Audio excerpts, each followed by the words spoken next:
Agar sizda telefon, bank kartasi, Telegram yoki davlat xizmatlari akkaunti bo'lsa, bu video sizga bevosita tegishli.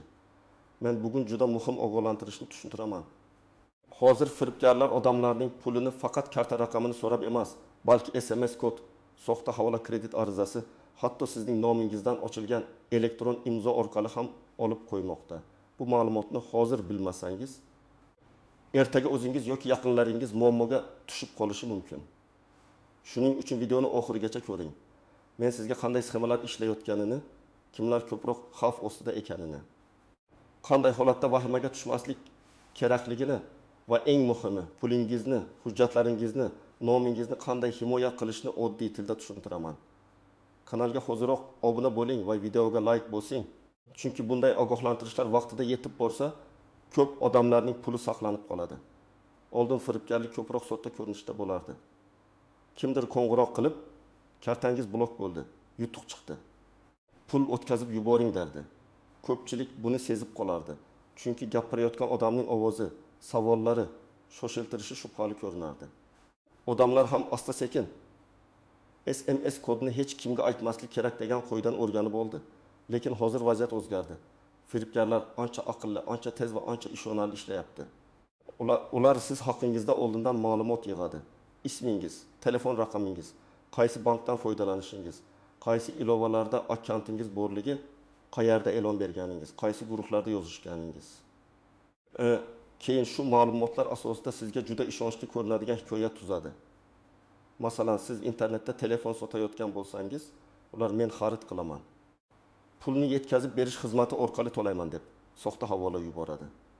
Siz bank kartangiz ma'lumotini kiritasiz, keyin karta ichidagi pul yechib olinadi. Yana bir o'zgarish shuki, firibgarlar endi faqat pulni yechib olish bilan cheklanmayapti. Ular sizning nomingizdan mikroqarz, onlayn kredit, tovar krediti olishga urinadi.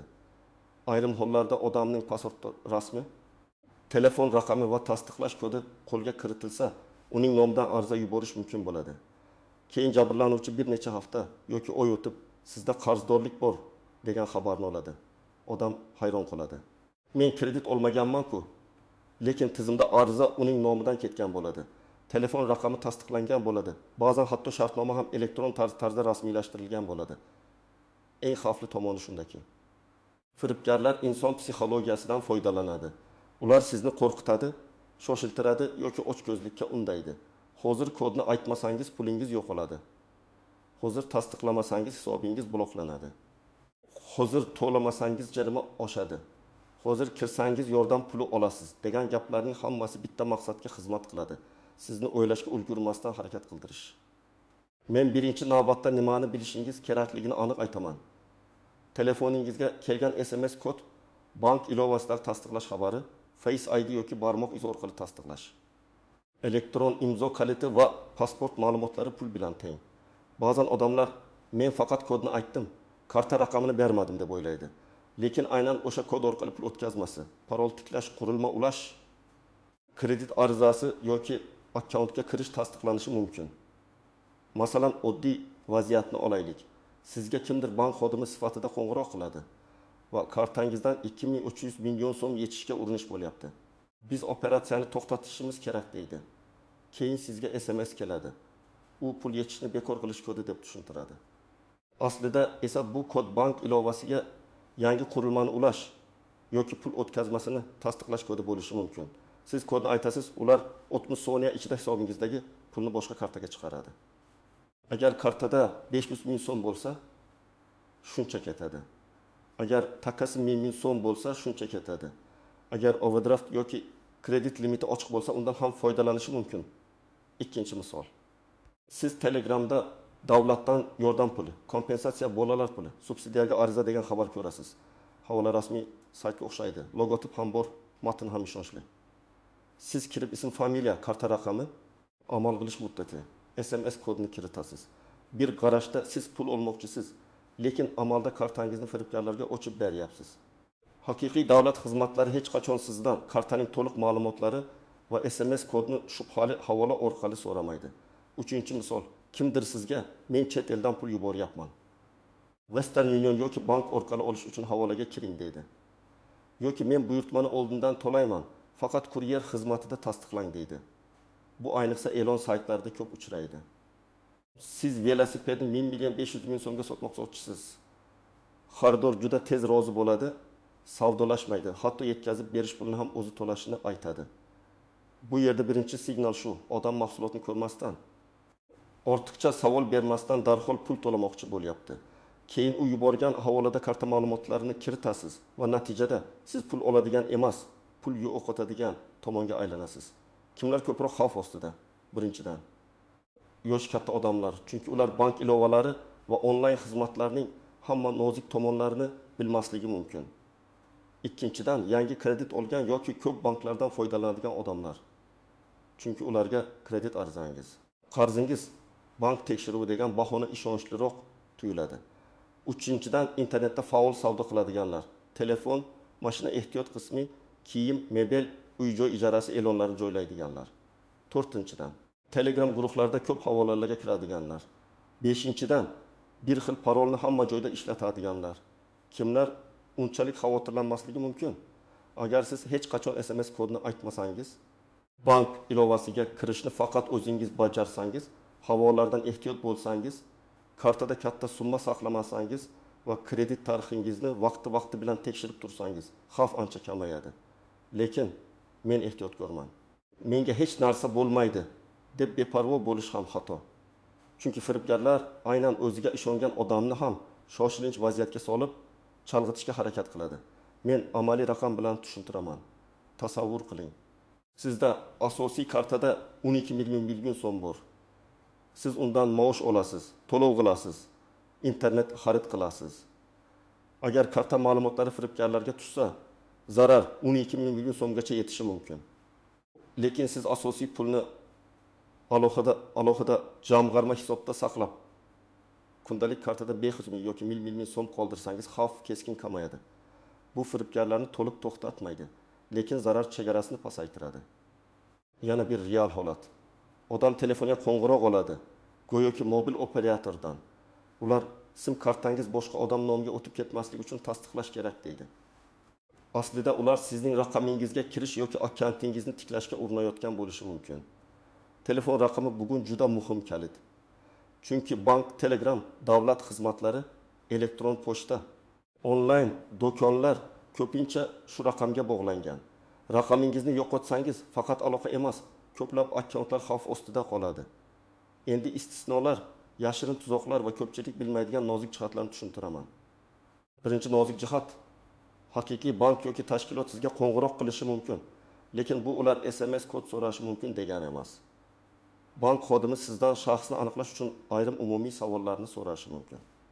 Lekin karta PIN kodi, SMS kod, ilova paroli, CV kod, to'liq karta ma'lumotlari, elektron imzo kalitini so'rashi normal holat emas. Agar qo'ng'iroq qilgan odam men bankan desam, siz suhbatni to'xtatib, kartangiz orqasidagi yoki rasmiy saytdagi raqamga o'zingiz qayta qo'ng'iroq qiling. Ikkinchi nozik jihat: firibgarlar raqamni soxtalashtirishi mumkin. Telefon ekranida bank nomiga o'xshash raqam yoki tanish kontakt chiqishi ham 100% kafolat emas. Ayrim texnik usullar orqali qo'ng'iroq manbasi chalg'itilishi mumkin. Yana ba'zan firibgarlar oldin sizning tanishingiz akkauntini buzib, uning nomidan yozadi. Shuning uchun menga do'stim yozdi degan narsa ham har doim ishonchli emas. Agar do'stingiz Telegramda tezda pul tashlab tur, ertaga qaytaraman desa, ovozli qo'ng'iroq qilib tekshiring. Faqat chatdagi yozuvga ishonmang. Uchinchi nozik jihat: kichik summa ham sinov bo'lishi mumkin. Firibgarlar avval 10 ming yoki 20 ming so'mlik operatsiya qilib ko'radi. Agar karta ishlasa, keyin kattaroq summalarni yetishga urinadi. Shuning uchun kartangizdan tushunarsiz kichik yechim bo'lsa, mayli, arzimagan pul ekan demang. Darhol kartani bloklang, bankka murojaat qiling, oxirgi operatsiyalarni tekshiring. To'rtinchi nozik jihat: kredit masalasida vaqt juda muhim. Agar nomingizdan kredit rasmiylashtirilganini bilib qolsangiz, keyin boraman deb yurmaslik kerak. Chunki qarzdorlik kun sayin oshishi, jarima va foiz qo'shilishi, kredit tarixingiz buzilishi mumkin. Siz darhol bank yoki mikroqarz tashkilotiga yozma murojaat qilishingiz, operatsiyaga rozi bo'lmaganingizni bildirishingiz, ichki tekshiruv talab qilishingiz kerak. Og'zaki qo'ng'iroq yetarli bo'lmasligi mumkin. murojaat ro'yxatdan o'tgan bo'lishi kerak. 5-nozik jihat, ayrim odamlar mening kartamda pul yo'q, demak xavf yo'q deb o'ylaydi. Bu ham xato. Kartada pul bo'lmasa ham sizning ma'lumotlaringiz orqali keyin boshqa xizmatlarga kirish, qarz olish, akkauntlarni egallash yoki tanishlaringizni aldash mumkin. Masalan, Telegram akkauntingiz buzilsa, firibgarlar sizning nomingizdan "Evingda odamga tez yordam kerak, 300 million so'm tashlab tur" deb yozishi mumkin. Siz pul yo'qotmasligingiz mumkin, lekin yaqinlaringiz zarar ko'radi va bu baribir sizga katta muammo bo'ladi. 6-nozik jihat, soxta ilovalar. Ba'zan firibgarlar bank xavfsizlik ilovasi, tekshiruv dasturi, masofaviy yordam deb telefoningizga dastur o'rnatishni so'raydi. Agar siz ekranni ko'rish yoki boshqarish huquqini bersangiz, ular telefoningizdagi SMS, ilova, parol tiklash oynalarini ko'rishi mumkin.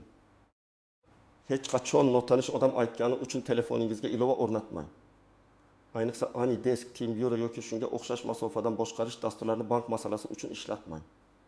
Agar buni aniq o'zingiz tushunib turmagan bo'lsangiz. 7-nozik jihat, havolaning ko'rinishi. Firibgarlar rasmiy saytga o'xshash domen yaratadi. Masalan, bitta harf almashtirilgan bo'ladi, nuqta o'rnida tira ishlatiladi. Oxirida boshqa qo'shimcha bo'ladi. Oddiy odam buni sezmaydi. Shuning uchun muhim xizmatlarga havola orqali emas, iloji bo'yicha o'zingiz brauzerga rasmiy manzilni yozib yoki rasmiy ilova orqali kiring. Telegramdagi rasmiy bot degan yozuv ham yetarli dalil emas. 8-nozik jihat, vahima ham xato, beparvolik ham xato. Agar siz shubhali qo'ng'iroq olsangiz, darhol baqirish, tortishish, ularga ma'lumot berish shart emas. Eng to'g'ri javob: men hozir suhbatni yakunlayman va rasmiy raqamga o'zim qo'ng'iroq qilaman. Shundan keyin telefonni qo'ying. Agar ular haqiqiy tashkilot bo'lsa, siz rasmiy kanal orqali masalani aniqlaysiz. Agar firibgar bo'lsa, siz ularga imkon bermaysiz. Endi aniq nima qilish kerakligini bosqichma-bosqich aytaman. Birinchi qadam: bugun barcha bank ilovalaringizni ochib, kartalaringizni tekshiring. Oxirgi operatsiyalarni ko'ring. Siz tanimagan to'lov, yechim, obuna yoki kichik sinov operatsiyasi bormi, yo'qmi aniqlang. Agar shubhali narsa bo'lsa, darhol bankning rasmiy raqamiga qo'ng'iroq qiling va kartani vaqtincha bloklashni so'rang. Ikkinchi qadam: SMS kodlar bo'yicha o'zingizga qattiq qo'yda qo'ying. Hech kimga, hech qachon, hech qanday bahona bilan SMS kod aytmang. Bank xodim desa ham, militsiya desa ham, soliq desa ham, operator desa ham, tanishingiz desa ham. Kod faqat siz uchun. Agar kimdir kod so'rasa, bu juda katta xavf belgisi. 3-qadam: kartangizdagi pulni tartibga soling. Kundalik xarajat uchun bitta karta ishlating. Katta summani esa alohida hisobda yoki kamroq ishlatiladigan kartada saqlang. Internet xaridlar uchun alohida karta ochib, unda faqat kerakli paytda, kerakli miqdorda pul qoldirish yaxshi himoya bo'ladi. Masalan, 200 ming so'mlik xarid qilmoqchi bo'lsangiz, internet kartaga 220 ming so'm o'tkazing. Xarid tugagach, qolganini qaytaring. 4-qadam: parollarni almashtiring.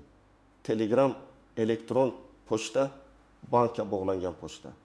Davlat xizmatlari akkaunti uchun alohida va murakkab parol qo'ying. Tug'ilgan sana, telefon raqami, ism, BIM2, yechim 2537 FTX kabi parollarni ishlatmang. Har bir muhim akkauntda 2 bosqichli himoyani yo'qing.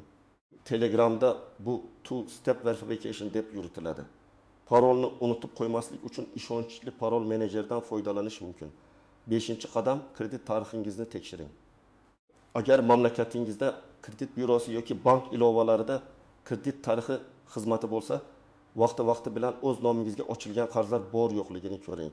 Siz tanimagan kredit, mikroqarz yoki muddatli to'lov ko'rsangiz, darhol tashkilotga yozma murojaat qiling. Murojaatda: men ushbu kreditni olmaganman, shartnomani tuzmaganman, operatsiyaga rozilik bermaganman. Tekshiruv o'tkazishingizni va hujjatlar nusxasini taqdim etishingizni so'rayman deb yozing. 6-qadam: agar pul yechilib ketgan bo'lsa, darhol harakat qiling. Avval bankka qo'ng'iroq qilib kartani bloklang. Keyin bank bo'limiga yoki rasmiy ilova orqali murojaat yuboring.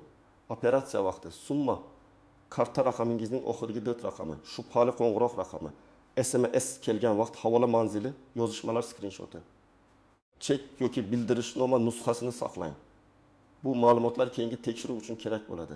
7-qadam: huquqni muhofaza qiluvchi organlarga murojaat qiling. Arizada voqeani aniq yozing. Qachon qo'ng'iroq bo'ldi? Kim deb tanishtirdi? Nima dedi? qaysi raqamdan yozdi, qaysi havolani yubordi, qancha pul yechildi, qaysi bank kartasidan ketdi. Noma'lum shaxslar aldov yo'li bilan pulimni yechib oldi deb yozish mumkin. Arizaga skrinshotlar. Bank operatsiyalari, SMS'lar, chatlar, qo'ng'iroq tarixini ilova qiling. Ariza qabul qilingani haqida raqam yoki tasdiq oling. 8-qadam. Agar pasport ma'lumotingiz yoki elektron imzo xavf ostida qolgan bo'lsa, masalani jiddiyroq ko'ring. Elektron imzo kalitingizni bekor qilish yoki yangilash kerak bo'lishi mumkin. Davlat xizmatlari akkauntingiz parolini o'zgartiring, bog'langan telefon raqamini tekshiring, kirish tarixini ko'ring. Agar notanish qurilma yoki notanish sessiya bo'lsa, uni darhol o'chiring. 9-qadam. Oilangizga tushuntiring. Ayniqsa ota-onangiz, buvinggiz, bobongiz, yosh ukalaringiz va opa-singillaringizga bitta oddiy qoida ayting. Telefon orqali kelgan odamga kod aytilmaydi. Havola orqali karta ma'lumoti kiritilmaydi. Shubhali vaziyatda avval oila a'zolariga qo'ng'iroq qilinadi. Ko'p firibgarliklar odam yolg'iz qaror qilganda sodir bo'ladi. Agar u 2 daqiqa to'xtab, yaqiniga qo'ng'iroq qilsa zarar oldi olinadi. 10-qadam. Telegram va messenjerlarda ehtiyot bo'ling. Notanish faylni ochmang. Sovg'a, yutuq, aksiya, kompensatsiya, bepul internet. Pul tarqatilmoqda kabi xabarlarga darhol ishonmang. Agar rasmiy aksiya bo'lsa, u kompaniyaning rasmiy saytida, tasdiqlangan sahifasida yoki rasmiy ilovasida ham bo'ladi. Faqat guruhdan kelgan xabar asosida karta ma'lumotlarini kiritish juda xavfli. Men yana bir muhim maslahat beraman. Har qanday shoshilinch talabni to'xtating. Firibgarning eng kuchli quroli shoshiltirish. Hozir tez, 5 daqiqa ichida aks holda blok bo'ladi degan gaplarni eshitsangiz, miyangizda qizil chiroq yonishi kerak.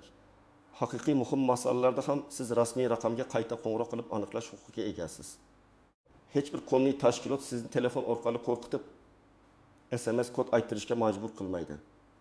Bugun men sizga eng muhim narsani tushuntirdim. Hozirgi firibgarliklar oddiy karta raqamingizni ayting darajasida emas. Ular SMS kod, soxta havola, kredit arizasi, Telegram akkaunti, elektron imzo va telefon raqami orqali ishlayapti. Himoya ham shunga yarasha bo'lishi kerak. Kodni hech kimga bermang, rasmiy manbalarni tekshiring. Kartadagi pulni ajrating, parollarni kuchaytiring. Shubhali holatda darhol bankka va tegishli organlarga murojaat qiling. Bu videoni yaqinlaringizga yuboring, chunki bir odam vaqtida ogohlantirilsa, uning bir necha million so'mi kredit tarixi va asablari saqlanib qolishi mumkin. Izohlarda yozing. Sizga ham shubhali qo'ng'iroq yoki xabar kelganmi? Qanday vaziyat bo'lgan? Videoga like bosing. Kanalga obuna bo'ling va keyingi ogohlantirishlarni o'tkazib yubormang.